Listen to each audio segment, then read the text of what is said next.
Assalamualaikum warahmatullahi wabarakatuh. Yang saya hormati dosen pembimbing Dr. Insinyur Muhammad Givi FGV MKOM dan rekan-rekan sekalian. Pada hari ini saya akan menyampaikan mengenai evaluasi penerapan asumsi dan prinsip andragogi. Yang pertama adalah mengenai pendidikan informal orang dewasa menurut Malcolm Shepard Knowles.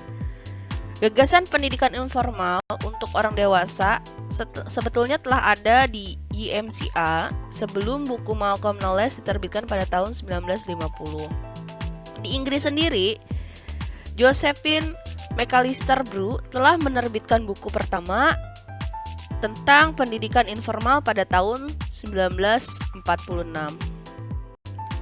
Edward Christian Lindemann pada tahun 1926 menulis buku tentang Meaning of Adult Education dan mengatakan bahwa andragogi atau adult education adalah proses pendidikan yang tidak terbatas dengan kelas atau kurikulum formal. Tulisan Lindemann, Meaning of Adult Education, memberikan inspirasi kepada Malcolm Shepard Knowles untuk menulis dan memperkenalkan istilah andragogi ke dalam dunia literatur Amerika pada tahun 1968. Knowles berusaha meletakkan dasar-dasar konsep andragogi dengan begitu jelas. Fokus pada gagasan pendidikan informal, Knowles menunjuk beberapa strategi pendidikan informal pada orang dewasa. Yang pertama adalah suasana belajar, di mana suasana belajar yang ramah dan informal itu akan membantu pendidikan informal bagi orang dewasa. Selanjutnya adalah situasi yang beragam untuk membantu pembelajaran orang dewasa. Yang ketiga adalah fleksibilitas proses. Kemudian yang keempat, penggunaan pengalaman. Yang kelima adalah komitmen atau antusiasme serta komitmen peserta untuk terus belajar. Dalam bukunya Informal Adult Education, Knowles berpendapat bahwa pelajaran yang terorganisir biasanya merupakan instrumen yang lebih baik untuk pembelajaran baru yang bersifat intensif. Sementara pengalaman kelompok memberikan kesempatan terbaik untuk berlatih dan menyempurnakan hal-hal yang dipelajari. Karena pada dasarnya banyak orang dewasa berpartisipasi dalam pembelajaran bukan untuk mendapatkan penghargaan dalam pekerjaan. Mereka pada dasarnya ingin menjadi siswa berprestasi. Menurut Knowles, pengalaman pendidikan yang terbaik adalah yang kooperatif, dipadukan dengan interaksi antara guru dan pelajar, dan dengan banyak sumber daya yang tersedia. Selama pengalaman ini, guru membantu membimbing peserta didik untuk mengembangkan potensi yang dimilikinya. Dan program informal Malcolm Knowles menyarankan lebih cenderung menggunakan pendekatan kelompok dan forum, sehingga program pendidikan bagi orang dewasa mulai dikenalkan melalui pusat komunitas, serikat pekerjaan, kelompok industri, dan komunitas gereja. Dewasa ini, masalah utama yang sering muncul adalah hubungan antara manusia, sehingga solusinya hanya dapat ditemukan dalam pendidikan. Keterampilan dalam hubungan manusia adalah keterampilan yang harus dipelajari. Itu dipelajari di rumah, di sekolah, di gereja, di tempat kerja, dan dimanapun orang berkumpul bersama dalam kelompok-kelompok kecil. Sehingga untuk membentuk sikap dan opini suatu kelompok yang merupakan batu fondasi demokrasi kita. Dalam buku Informal Adult Education, Knowles menyebutkan juga bahwa menurut Robert Maynard Hutchinson, seorang filsuf pendidikan Amerika, mengatakan bahwa masyarakat zaman kita tidak bisa menunggu generasi berikutnya untuk menyelesaikan masalahnya. Karena waktu berjalan terlalu cepat. Nasib kita bergantung pada kecerdasan, keterampilan, dan niat baik mereka yang sekarang menjadi penguasa warga negara. Instrumen yang dapat digunakan untuk meningkatkan kemampuan mereka sebagai penguasaan warga negara adalah pendidikan orang dewasa. Menurut Knowles, pembelajaran orang dewasa harus menghasilkan setidaknya hal sebagai berikut. Yang pertama adalah orang dewasa harus memperoleh pemahaman yang matang tentang diri mereka sendiri. Mereka harus memahami kebutuhan, motivasi, minat, kapasitas, dan tujuan mereka. Mereka harus bisa melihat diri mereka sendiri secara objektif dan dewasa. Mereka harus menerima diri mereka sendiri dan menghormati diri mereka sendiri apa adanya, baik berusaha dengan sungguh-sungguh untuk menjadi lebih baik. Hasil yang kedua adalah orang dewasa harus mengembangkan sikap menerima, mencintai, dan menghormati orang lain. Ini adalah sikap yang menjadi sandaran semua hubungan manusia. Orang dewasa harus belajar membedakan antara orang dan ide, dan menantang ide tanpa mengancam orang. Idenya, sikap ini akan melampaui penerimaan, cinta dan rasa hormat, menjadi empati dan keinginan tulus untuk membantu orang lain.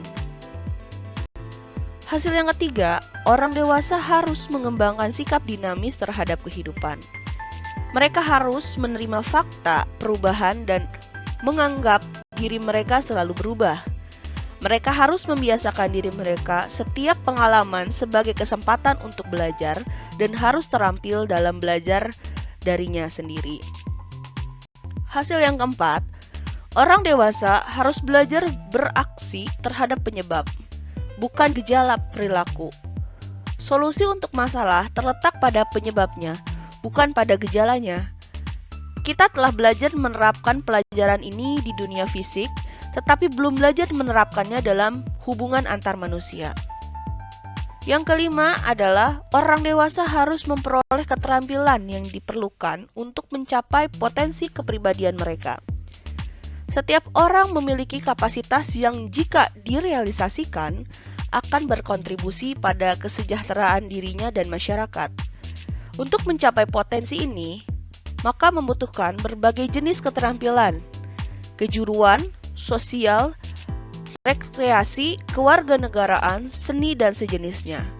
Seharusnya menjadi tujuan pendidikan untuk memberi setiap individu keterampilan yang diperlukan agar dia dapat memanfaatkan sepenuhnya kemampuannya. Hasil yang keenam, orang dewasa harus memahami nilai-nilai esensial dalam model pengalaman manusia.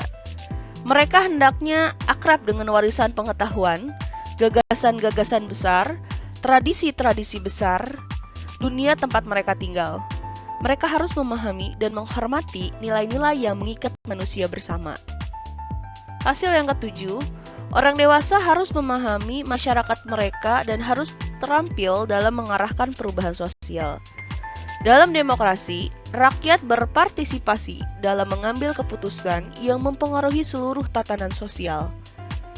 Oleh karena itu, sangat penting bahwa setiap pekerja pabrik, setiap penjual, setiap politisi, setiap ibu rumah tangga cukup tahu tentang pemerintahan, ekonomi, urusan internasional, dan aspek lain dari tatanan sosial untuk dapat mengambil bagian di dalamnya dengan cerdas. Selanjutnya, sebelum Knowles menyampaikan tentang istilah andragogi dan mengembangkannya menjadi pendidikan orang dewasa, Alexander Kapp, seorang pendidik Jerman, pertama kali menggunakan istilah andragogi pada tahun 1833. Sedangkan Malcolm Wallace lah yang mempopulerkan penggunaannya untuk pembaca berbahasa Inggris. Knowles meyakini bahwa cara belajar orang dewasa berbeda dari cara belajar anak-anak. Karena manusia terus bertumbuh dari anak-anak menjadi dewasa, bertumbuh secara fisik dan psikologi, dan pertumbuhan ini sangat berpengaruh terhadap cara belajar. Karena proses pembelajaran efektif pada orang dewasa berbeda dibanding anak-anak.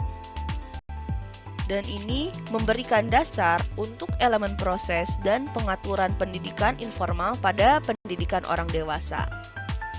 Menurut Knowles, ada 5 asumsi tentang pembelajaran orang dewasa. Asumsi yang pertama adalah self-concept. Ketika mulai dewasa, seseorang harus lebih percaya pada diri sendiri dan tidak bergantung pada orang lain. Sehingga konsep diri orang dewasa adalah siap bertanggung jawab terhadap kehidupannya sendiri. Pembelajaran perlu bergerak menuju self-direction atau mengarahkan dirinya sendiri. Yang kedua adalah experience, di mana seiring bertambah dewasanya seseorang harus belajar dari pengalamannya. Pengalaman hidup dan berbagai tantangan membuat orang dewasa memiliki banyak pengalaman masa lalu yang dijadikan sebagai bahan pelajaran. Orang dewasa lebih tepat dijadikan sebagai orang berpengalaman. Yang ketiga adalah readiness to learn atau kesiapan untuk belajar. Ketika seseorang dewasa, kesiapannya untuk belajar semakin berorientasi pada tugas-tugas perkembangan peran sosialnya. Orang dewasa termotivasi belajar berbagai hal yang butuh mereka ketahui. Mereka menghadapi berbagai hal di kehidupannya saat ini. Orang-orang dewasa kurang termotivasi belajar tentang sesuatu yang kebutuhannya masih terlampau jauh di masa depan. Sedangkan yang keempat adalah orientation to learning atau berorientasi pada pembelajaran. Orientasinya terhadap pembelajaran bergeser dari satu fokus pada subjek menjadi berpusat pada masalah. Orang dewasa termotivasi belajar saat pembelajaran membantunya meningkatkan pekerjaan dan dapat menyelesaikan masalah di tempat kerja secara tidak langsung. Sehingga dengan memberikan pembelajaran secara abstrak dapat mengurangi efektivitas pembelajaran. Asumsi yang kelima adalah motivation to learn. Motivasi belajar biasanya datang dari diri sendiri, dan motivasi terbaik bagi orang dewasa adalah dorongan motivasi dari dalam dirinya sendiri. Contohnya adalah seperti peningkatan kepuasan kerja dan perasaan bahagia atas hasil kerjanya yang maksimal. Untuk menerapkan dan memanfaatkan asumsi andragogi, terdapat 7 langkah yang harus kita lakukan. Yang pertama adalah menciptakan iklim belajar kooperatif. Kedua, merencanakan tujuan bersama. Ketiga, mendiagnosis kebutuhan dan minat pembelajar. Keempat, membantu peserta didik untuk merumuskan tujuan pembelajaran berdasarkan kebutuhan dan minat individu. Kelima, merancang kegiatan berurutan untuk mencapai satu tujuan. Keenam, melaksanakan desain untuk memenuhi tujuan dengan metode, bahan, dan sumber daya yang telah dipilih. Terakhir ketujuh adalah mengevaluasi kualitas pengalaman belajar bagi pembelajar yang mencakup penilaian ulang kebutuhan untuk pembelajaran berkelanjutan. Pada tahun 1984, Knowles menyarankan 4 prinsip yang diterapkan untuk pembelajaran orang dewasa. Prinsip yang pertama adalah melibatkan pelajar dewasa. Karena orang dewasa perlu dilibatkan dalam perencanaan dan evaluasi dari pembelajaran yang mereka ikuti. Yang kedua adalah pengalaman pelajar dewasa. Pengalaman termasuk kesalahan menjadi dasar aktivitas dalam kegiatan pembelajaran. Ketiga, relevansi dan dampak bagi kehidupan peserta didik. Karena orang dewasa paling tertarik mempelajari pokok bahasan yang memiliki relevansi dan dampak langsung terhadap pekerjaan atau kehidupan pribadi mereka. Yang keempat adalah berpusat pada masalah. Karena orang dewasa biasanya lebih tertarik jika pembelajaran berpusat pada masalah daripada berorientasi pada konten atau isi pembelajaran tersebut. Sekian dari saya. Mohon maaf atas kekurangan. Terima kasih.